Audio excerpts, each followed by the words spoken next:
You know, in 16 years as a safety director, I think one of the most common questions I've gotten from truck drivers is, how do I get into the safety department? And I'm going to tell you about how to do that right now, how you can go from being a truck driver to being a safety professional. First thing I'm going to do is tell you how I did it, and then I'm going to tell you how I would recommend you do it, because it's two completely different stories. I had no idea that I was going to go into safety. It was just kind of a matter of luck. I worked for a company for about 7 years. I was driving for them, a flatbed company, and I was good. I wasn't the best, the most perfect, but I was good at what I did, and I was a good driver. And one day, I stopped and bought a laptop computer, and this was quite a few years ago. Bought a laptop computer. And every now and then I would be, like I said, I did flatbed loads. I would take photos of the loads I were hauling, different types of loads, different categories, you know, and I'd chain them down, show how they were chained or strapped down properly, of course. Maybe how tarped and, you know. So I would send these into the office just for the heck of it. I had a camera, I had a computer, why not send the photos somewhere? And they started using them in some of their safety meetings and in orientation. I thought that was pretty cool. And one day I was there at the office, and one of the lead managers, you know, they just started hiring people out of a truck driver school and training them. And one of the lead managers said, you know, we're trying to figure this out. We bring these drivers in, and it costs us a lot of money to train them. This is flatbed, so we're training them for 8 weeks before we even give them a road test. And it costs a lot of money to do that. And then we send them out on their own, and so many times they're only out for a few days or a few weeks, and then they quit. It's costing us a lot of money. We're losing drivers, and I wish we can come up with an answer how to fix this. Well, I went out on the road, and I was driving down, and I started thinking about my thoughts about what might help. And so I stopped.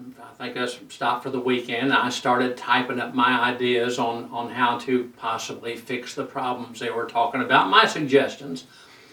And I don't know, it may not have been brilliant, but it was good enough. I didn't expect this, but a few days later, you know, I sent it to that same head manager. I didn't expect this. A few days later, I got a call from him. He said, we want you to come off the road and start putting those ideas to work. So I came off the road, went into the safety department, a low-level guy in the safety department, doesn't matter. I was in safety, and I learned a whole lot.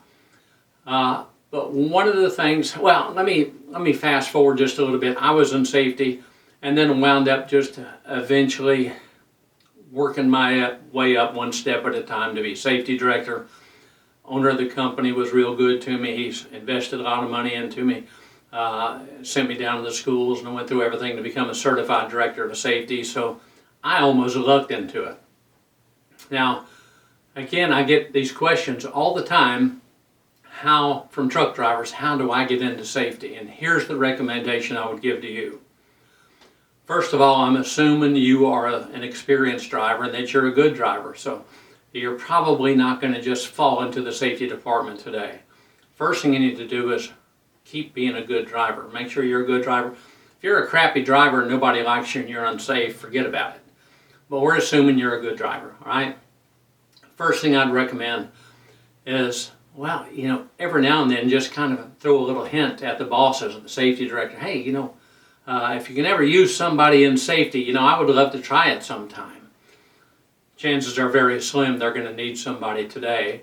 So anyhow, as you're going along, the thing I would recommend is grab the good old green book. You know, they give you a little pocket book, and I would recommend order one of these big ones from J.J. Keller. They don't cost that much. They're a whole lot easier to read. And I would recommend you going through the book and learn. Start studying on things. And one of the first things I would recommend you learn is Part 40 and I can't remember, 389 or something. I don't remember the numbers. Start with the drug and alcohol. Because no matter what you do in the safety department, you need to be proficient in the drug and alcohol rules. So that's where I'd start. And go along, and every now and then, you know, get into other things too. Driver files, Learn everything you can, the laws about hours of service, qualifications, but just learn it as you go along. And every now and then, you might be around the office and maybe you'll get some sort of a chance to kind of show that you are knowledgeable. You know, you're hanging around the office and one of the dispatchers, you know, he might say something like, well, I don't know, you know, there was an accident and I can't remember if this guy has to have a drug and alcohol test or not. And the safety director, somebody says, well, you know, we have to think of what it was. Was somebody transported or towed, or a fatality, but let's just say transported or towed, to make it a DOT accident? And was he given a citation? Well, yeah, he was given a citation. Well, and that vehicle was towed away from the scene, so yeah, it deserves a DOT drug and alcohol test. Now, one of the things about it is let's just wild thought that you can jump in there and say, well, boss, I believe that happened in the parking lot of a truck stop. He was in the truck stop and had a little accident in there, and the trooper came in and they wrote him you know, they had to tow that truck away.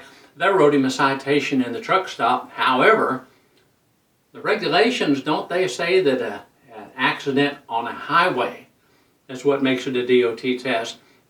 So don't be an egghead about it, but learn the rules, and sometime or another you're going to get the opportunity to kind of demonstrate you know the rules.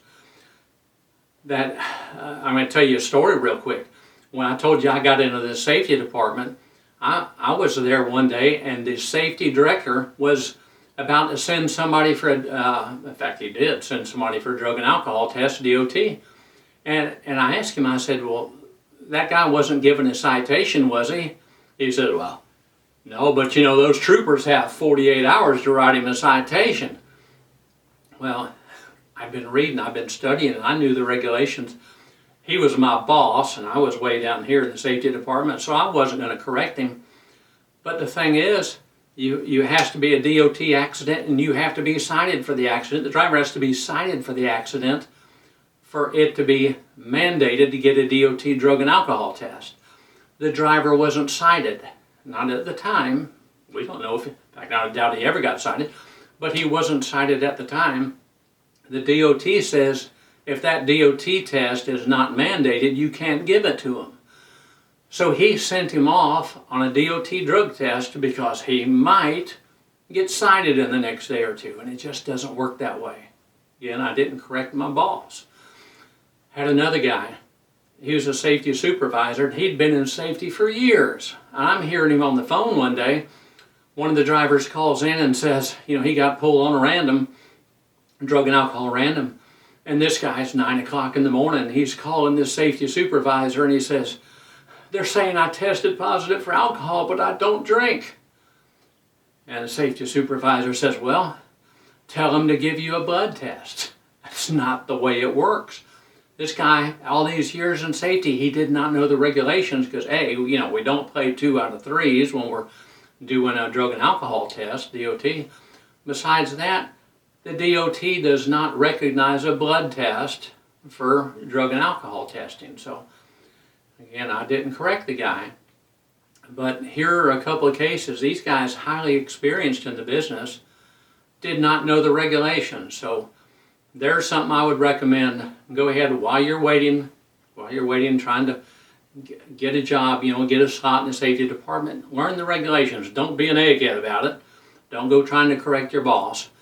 If he says a question and he's not sure, don't say, well, Part 389.72/C says, you know, don't be an egghead about it.